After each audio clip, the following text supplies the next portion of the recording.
Hey everybody, this is Kenny Cummins here for Chilling with Jeff and Kenny C.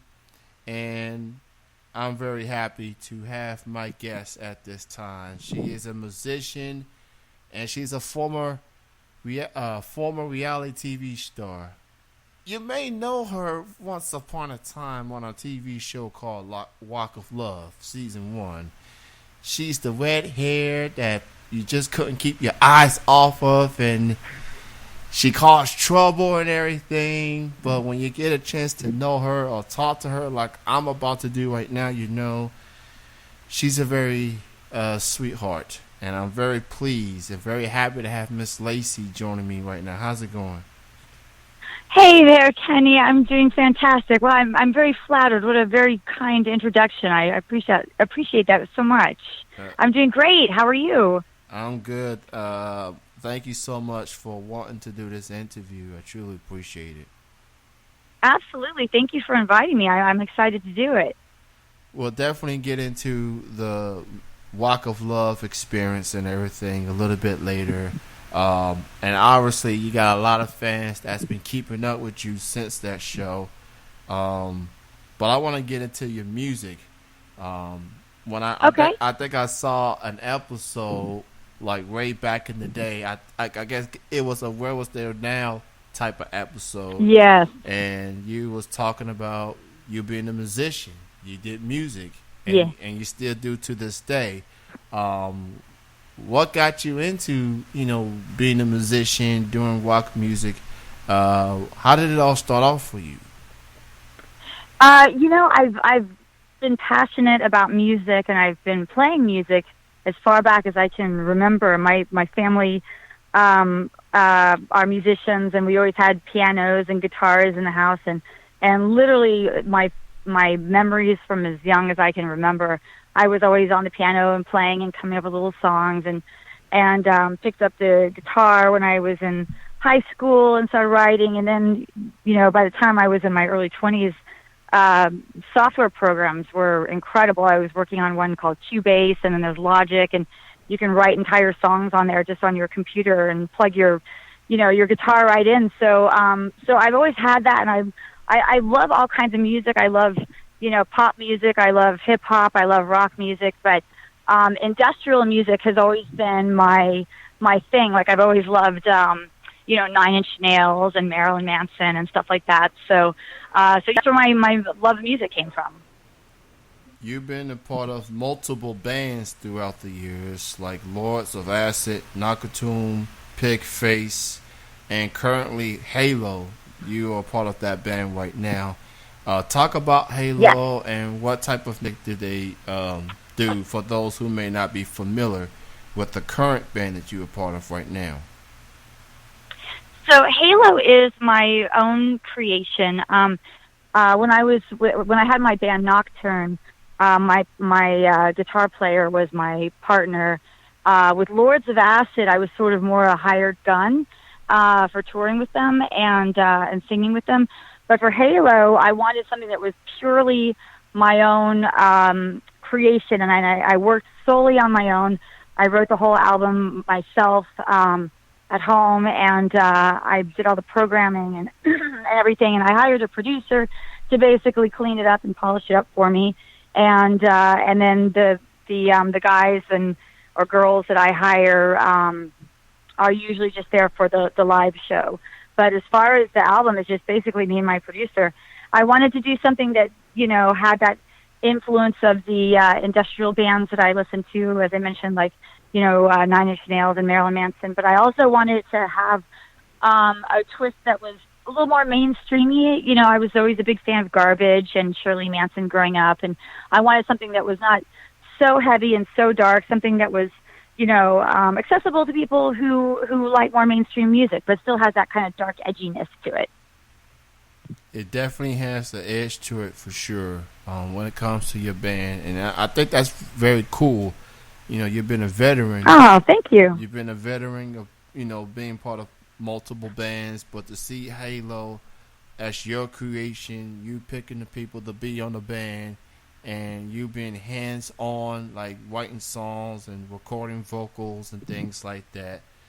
That's definitely a testament, and there's not that many, okay, of course, mainstream bands with females as the lead vocalists. I mean, there's a few, Ah, well, thank you. and the Well, I appreciate that. This should come to no surprise to anybody, but uh, I can be on occasion a little bit of a control freak. Surprise, surprise. So, when it comes to anything creative, if I have a really specific vision in my head, I just kind of like everybody just give me some room, give me some space. Let me just get this idea out. And then from there, once I get the idea out, then I go, okay, now help me polish it out. But, usually when it comes to any sort of creative thing that I do, I have a very precise idea or vision of what it is. And so it's like you just want to express that as an artist. So I appreciate that. And, as far as women in music, I feel like, pop music has always celebrated women, but I feel like with hip hop and rock, it's really gotten better. It kind of started out more male dominated, but I feel like women are accepted more and more in both hip hop and rock music, and I think it's really cool. And I've seen a couple of women who are not just singing, but like playing the guitar and playing drums and really kicking ass at it. And I think that the industries are ready to see more of that, and I think it's just up to women to realize this and go, you know what, I can pick up a bass, I can pick up, or I can get on the computer and do some programming. And once they realize that potential in them, like, I think anybody can do it. very, very true. There's a lot of woman empowerment that's out right now.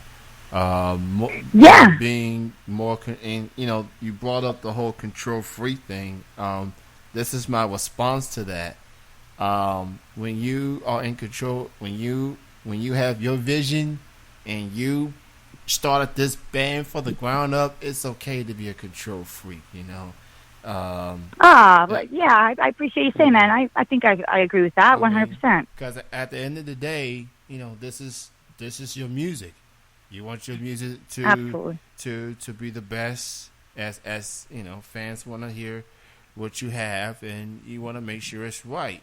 I always like to call musicians chefs, minus the Yes. So it's all about cooking and reading the ingredients right, making sure the food looks good, smells good, and tastes good.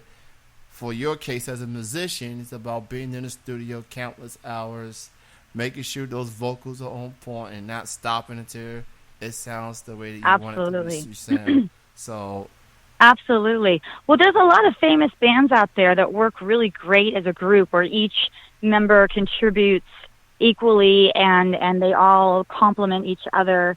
And the four of them or the five of them or however many are in that band, just their individual talents just gel together. And then there's other bands that you hear of where the people within the band like hate each other. I think if this is correct, I think Aerosmith, two of the guys either currently do or did hate each other. And the stories I've heard is that they still tour and they still record, but they can't even be in the same room with one another. And I just would hate to have that unnecessary stress of you're trying to create, but then you're butting heads with somebody that's integral part of the band. But I keep bringing up Nine Inch Nails because I was and am a huge fan, and Trent Reznor has a kind of a more solo way of working, and he hires various very talented musicians and other artists to work with him. But at the end of the day, it is him, solo creating what he does. So that was sort of the person that I modeled myself after, and I just like working like that. It's just it's a good way to work, in my opinion. So but it's different for everybody. But that's sort of just my own personal thing. Definitely being part of the band, definitely chemistry does play a factor into it. And you hear people like Aerosmith.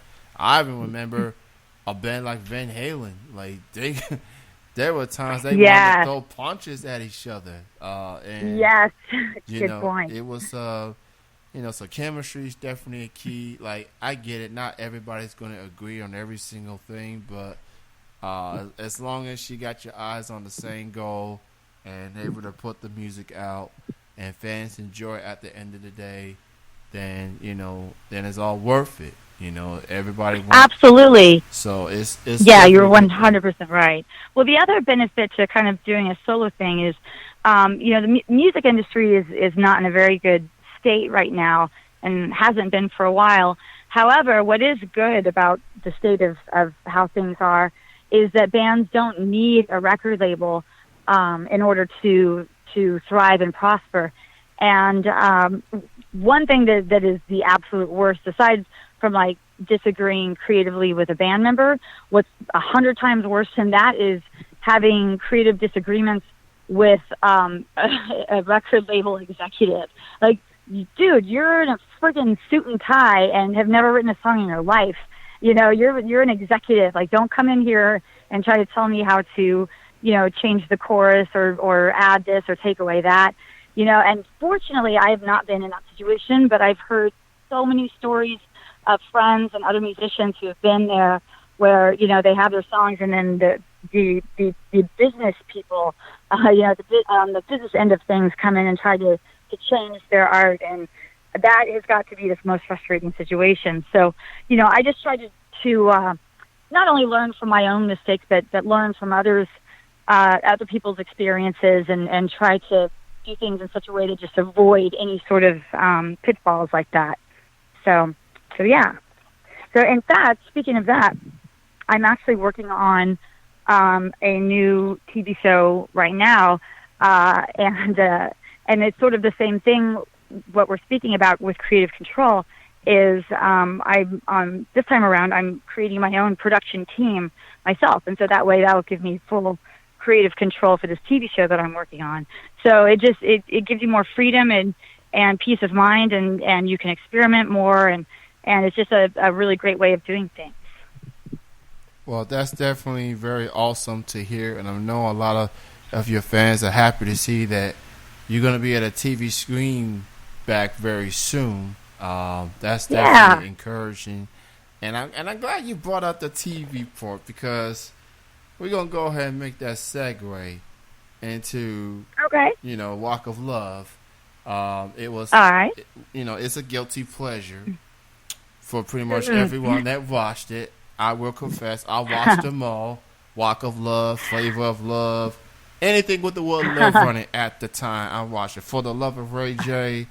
And yeah, well, thank you. It's funny because as I was telling you earlier, I am right there with you. Before Rock of Love, I was watching, Surreal Life and Flavor of Love. I was addicted to Flavor of Love. I loved New York and all of her shows. Those shows were so much fun and incredibly addicting. I think they were everybody's guilty pleasure. So I'm right there with you.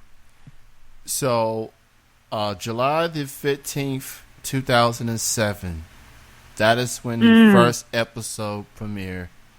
And we are closing in on the 10-year anniversary of that very first episode. It's crazy. I cannot believe it's been 10 years. It's just insane how time flies. So, I've interviewed 3 Walk of Love alums. I've interviewed Corey. I don't remember what season she was.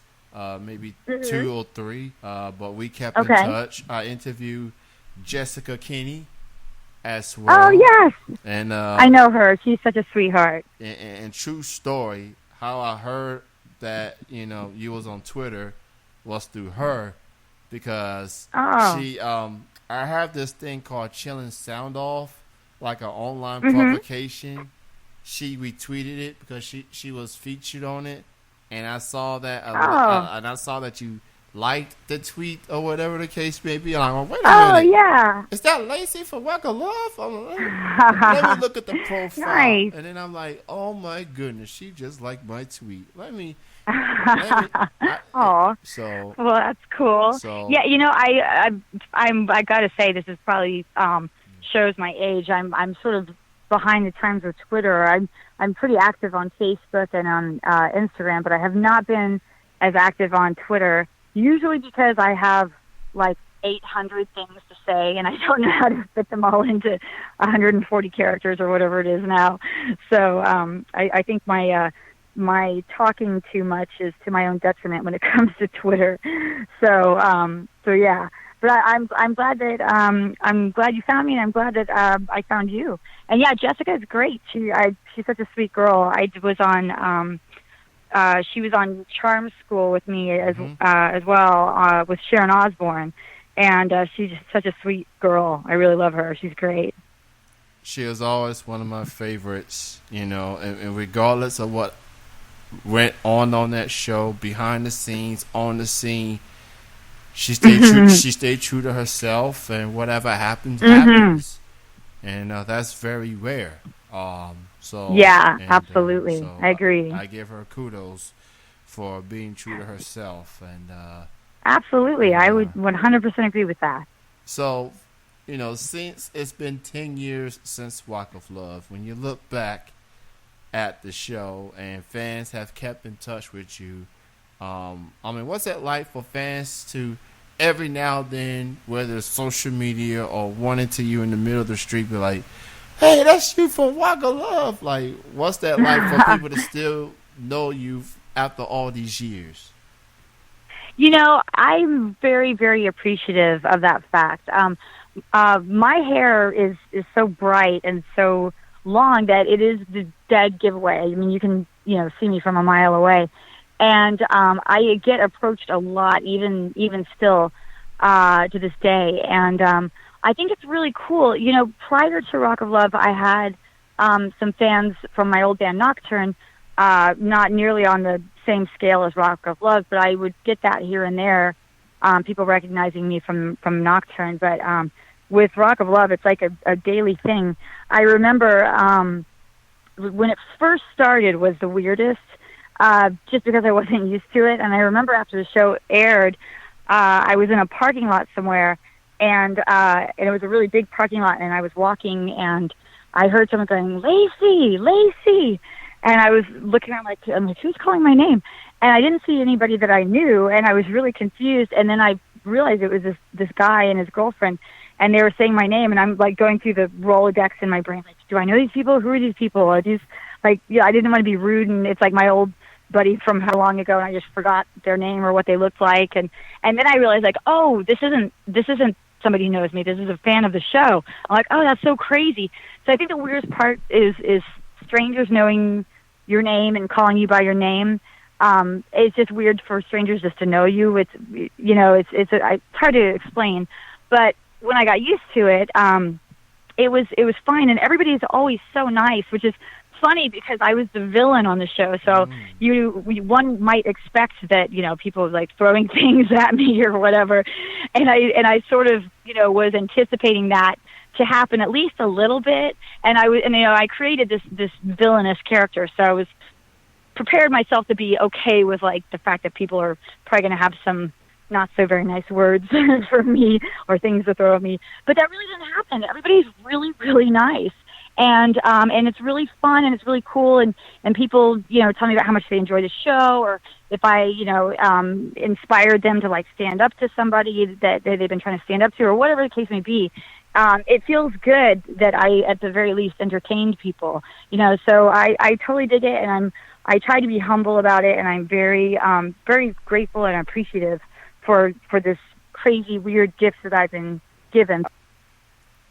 And VH1 was the mecca of reality TV shows, and yes, and they still, all to this day, they got a whole new batch of shows that they're doing, making names for themselves. So VH1, they're really good at that. They just know how to put the pieces together, apparently, and I'm glad. Yeah, they really, really do. And I'm glad they got a Lacey on there to add spark and controversy and things like that. It was cool. It was compelling. Thank you. I really, really appreciate that. It was a lot of fun. It's not normal where you get an opportunity like that. And I remember when I was first offered to do this show, I was really busy doing my music and touring and that sort of thing. And I was not really sure I wanted to do a show like that. And I was first approached, and they said, we need like rock and roll girls, and I actually said no at first. And the guy who was in charge of auditioning girls was like, you know what, just do me a favor, just audition, and if you get it, you can still say no, but at least just audition. So I was like, well, what the hell, So I auditioned, and I got it, and once I got it, I thought to myself, I don't think an opportunity like this would just fall into my lap for no reason and to do nothing with. Like, I should do this. Like, who else gets an opportunity like this? So then once I made the decision I was going to do the show, then I was like, okay, how am I going to do the show? And I was such a big fan of New York, and I loved what she did and how she kind of messed with everybody. And I was like, I totally have that side to my personality. That's not who I am across the board, but I have it in me. I think we all have that little evil side in all of us. And so I was like, if I took that, little evil side in me, that's the devil that sits on my shoulder, and put that on for the duration of the show, I think it could be really fun and I really wanted to make it funny and just wild and just entertaining to watch. So it was such a cool experience because there's really never else a time in life where you get to do that, and just really just create this character. And even on stage where I'm singing with my band, it's a character on stage, but once I come off stage, I have to be professional, and I'm nice to fans, of course, because they deserve that. But with Rock of Love, I'm like, ooh, I can just be this like crazy evil villain and really have fun with it. So it was cool. I mean, nobody ever gets to do that. So not only did I get an opportunity to like be the bad girl, but then I was also like encouraged to be the bad girl. So it was fun. I definitely had a good time with it. Hey, all you gotta do is smile, and clearly they really want you. They really tried to get you on that show. If that's not convincing, like, we really, really want you on this show. Like, just give us a chance. Just audition one time. Just see if you. Yeah, they really, and to their credit, they convinced you, and you got on the show. And I think they knew exactly what they were looking for, what kind of girls they were wanting, and I fit that profile. So I'm grateful that they sought me out, and it was just it all came together and fell together perfectly. I feel like. So before I let you go, Lacey, why don't you go ahead, promote your social media links, and you also promote your band Halo, and where can people hear your band's music, and where can they get in touch with you social media? I appreciate that.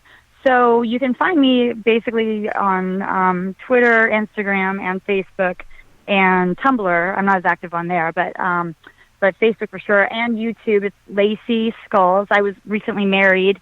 I was Lacey Connor on the show, but Connor is my maiden name, and my husband's last name is Sculls, and I was like, how lucky. I've not only do I have an amazing husband, but I get to share his awesome last name with him. So Lacey Sculls with C, Sculls.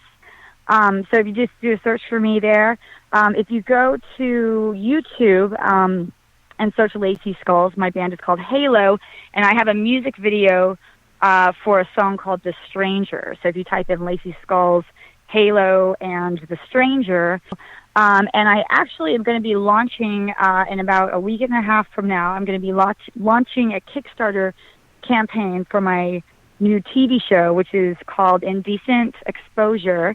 And it's going to be a talk show where I'm going to be featuring celebrity guests, and it's going to be focusing on different social issues in the world. It's going to be talking about politics and racism and feminism and animal rights and as well. We're going to have debates, and I'm going to have some really awesome guests, and it's going to be really intense but really cool and really poignant but really fun at the same time. So be on the lookout for Indecent Exposure with Lacey Sculls. The Kickstarter campaign is going to be soon. I'm going to raise money for the production, and back to what we were talking about earlier in the conversation with Creative Control, I'm going to be doing this full throttle on my own. So I'm going to make it big and wild and just as awesome as Rock of Love, if not more so. Everybody be on the lookout for the Kickstarter. Be on the lookout for Halo. Lacey, great chatting with you. Great from the reality show and to your music and still doing the things that you love to do and that fans have been ride or die with you since day one. And we're talking way before Rock of Love. Well, I got on the bandwagon. Well, you're very kind. Yeah, I got on the Well, bandwagon. thank you so much. I appreciate you so much. Thank you so much for having me on. Thank you for the interview, and thank you for all of the kind words. And it was great chatting with you, and I really enjoyed the interview. And again, I appreciate you very much. And definitely, when you get a chance in the near future, please send me some songs of Halo. I'll be happy to play them on the live show. Oh, fantastic! I will do that. I will make a point. I'll make a reminder on my phone right now to send those over to you tonight. Sounds great. Thank you to Lacey, and this will conclude the interview. Thank you, everyone, for listening.